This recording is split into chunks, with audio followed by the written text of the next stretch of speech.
you guys won't believe this. Amazon just did me super dirty on 2 orders in a row.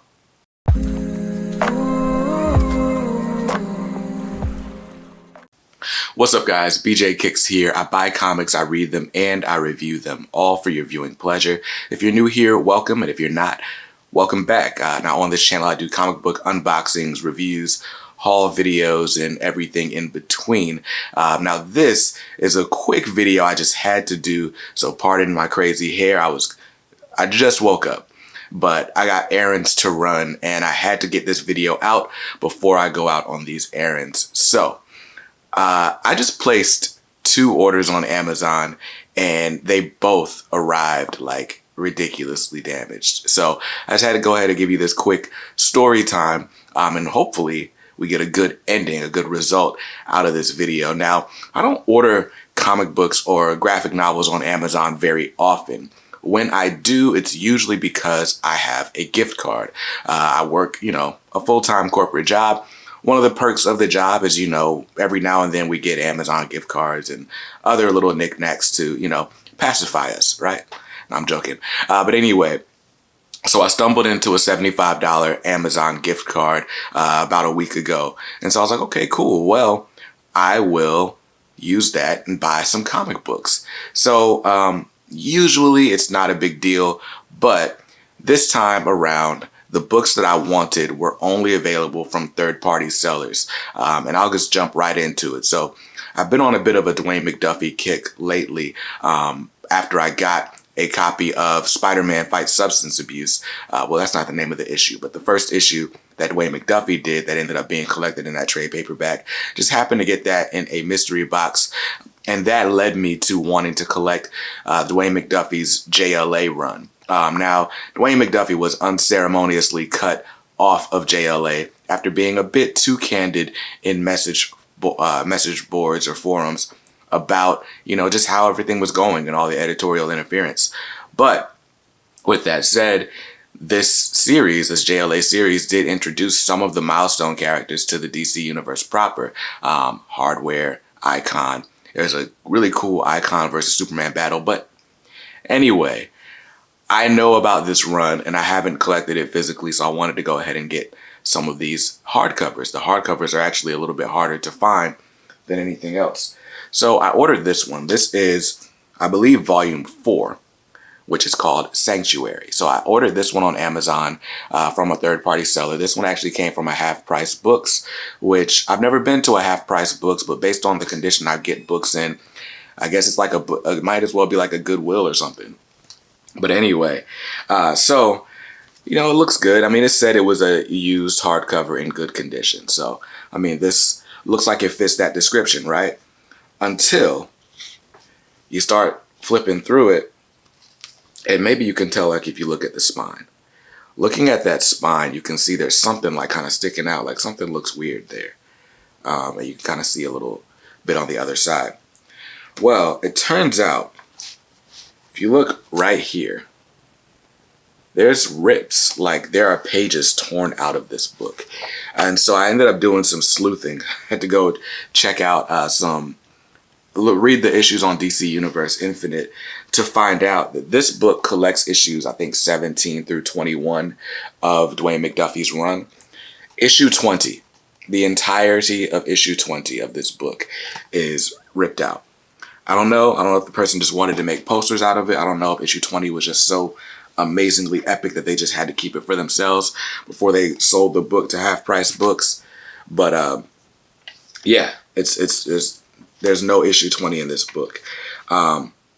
Overall, I started reading this digitally. Obviously, this run doesn't start with Dwayne McDuffie. It starts with Brad Meltzer. And it's fun going back to different points in DC history. This JLA run is clearly set right after the events of Green Lantern Rebirth. But anyway, this isn't a review of this story. So I just wanted to show you guys that I ended up getting a book with an issue ripped out of it. That's insane, right? But so yeah, that was the first one, and I'm like, all right, whatever. The next one I've got coming should be a lot better. It's, I bought it in new condition. It's a third-party seller, but I mean, Now, ironically, this book came from a seller called Wise Choice Books. Like, how hilarious is that? But this, I don't even want to take it out of the box because I don't want to be accused of like being the reason this is like this. But this is Batman Black and White. The Batman Black and White omnibus. I purchased. I'd been looking at it for a while, you know, and I was like, you know what? I think I'll go ahead and pull the trigger. I'll go ahead and buy it. Like, why not? Right? So, again, brand new, sealed, still in the shrink wrap. But look at that. Like, the actual hardcover is ripped. It's not just the dust jacket. That is the actual hardcover and the spine that's like ripped. And you know why it happened? There's a bump on the packaging, on the box as well. So this could have been avoided if had they just packed the book well, but they didn't. So somebody bumped the package. This got bumped and ripped and damaged. And yeah.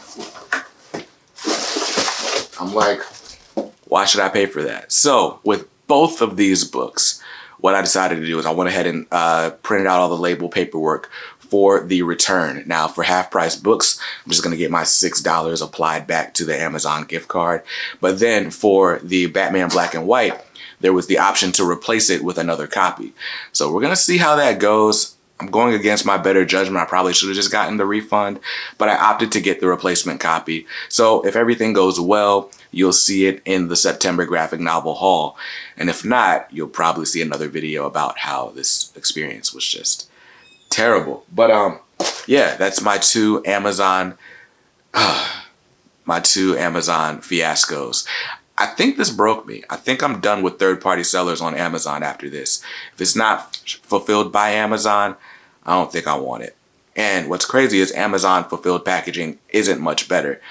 It isn't better at all in most cases, but it doesn't go through the postal service. It doesn't get flopped around. It's only on Amazon trucks. And so the likelihood of damage is a little bit less, even though the packaging is worse.